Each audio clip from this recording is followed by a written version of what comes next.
Início do acordo de devolução de descontos indevidos do INSS. A partir do dia 11 de julho, aposentados e pensionistas vítimas da fraude do INSS podem aderir ao acordo de devolução das quantias descontadas indevidamente dos benefícios a título de contribuição de entidades e associações de classe referentes ao escândalo revelado pela Operação Sem Desconto da Polícia Federal, que apontou desvio de verba de cerca de 6,3 bilhões de reais decorrente da engenharia criminosa montada por uma rede de escroques escondidos sob as vestes de servidores públicos, de pelegos sindicais, falsários,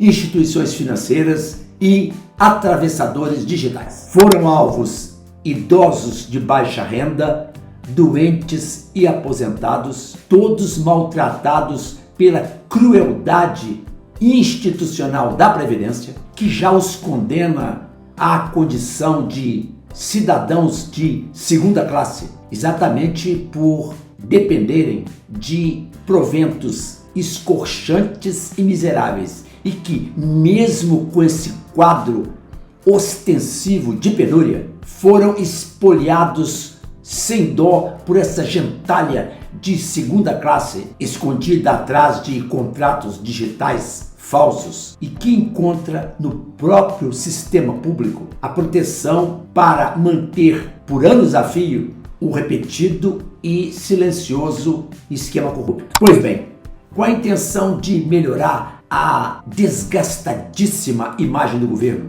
à vista das eleições de 2026, especialmente com o oceano de incertezas aberto com as manobras trumpistas que chegam pesadas e devastadoras, abre-se um crédito extraordinário de 3 bilhões de reais para ressarcir o roubo. É a própria coletividade que, ao final, financiará o prejuízo da bandidagem, já que é de todo sabido a destinação incerta dada ao dinheiro subtraído, pois a quadrilha, pelo seu esmero profissional, certamente apagou as pegadas por onde escorreu o dinheiro. Para desestimular as vítimas de procurarem o judiciário, que normalmente possui uma visão mais rigorosa do teor indenizatório, a participação no acordo, que foi homologado pelo STF, não será permitida aos que moveram ações judiciais requerendo o reparo do prejuízo. O período coberto pelo acordo de conciliação referente aos descontos irregulares vai de março de 2020 a março de 2025. Para aderir à proposta, deve-se ir ao site ou aplicativo Meu INSS ou presencialmente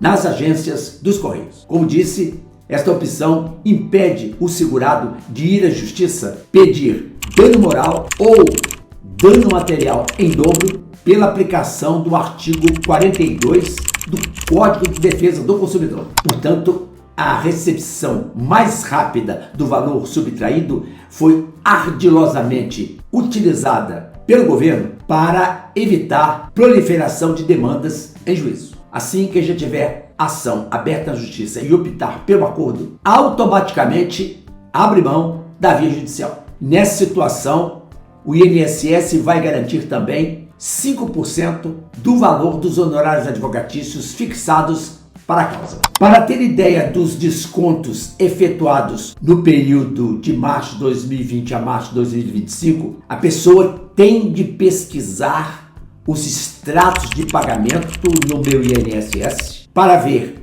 mês a mês, a possível ocorrência de desconto ilegal. Como este canal defende a ida em juízo contra descontos não autorizados pelo INSS, caso o interessado queira receber um pouco mais do que apenas o valor descontado corrigida pelo IPCA, como propõe o governo, a ida em juízo pela vítima possibilita receber, no futuro, o dano material equivalente à soma das quantias roubadas, que inclusive pode ter o montante dobrado conforme aceitam muitos juízes pela aplicação do artigo 42 do CDC, sendo aplicada a correção mais juros de mora, além do prejuízo moral, por causa da verba em questão ser de natureza alimentar e o prejudicado normalmente passar por situação de penúria pela miséria que recebe. Isso tudo causa angústia em quem é premido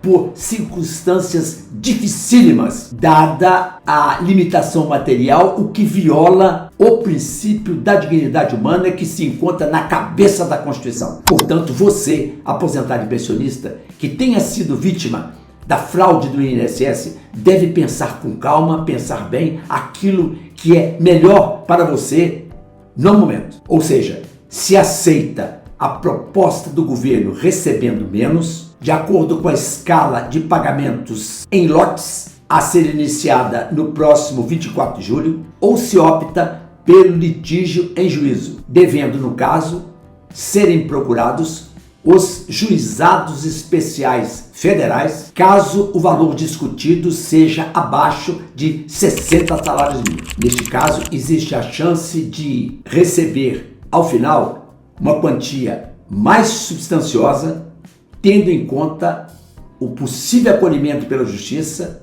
do dano moral, lembrando que não é necessário para discutir na primeira instância a presença de advogado. Este foi o Soletrando Direito. Curta, comente e compartilhe o vídeo. Inscreva-se no canal e ative as notificações. Deixe seu comentário aqui embaixo.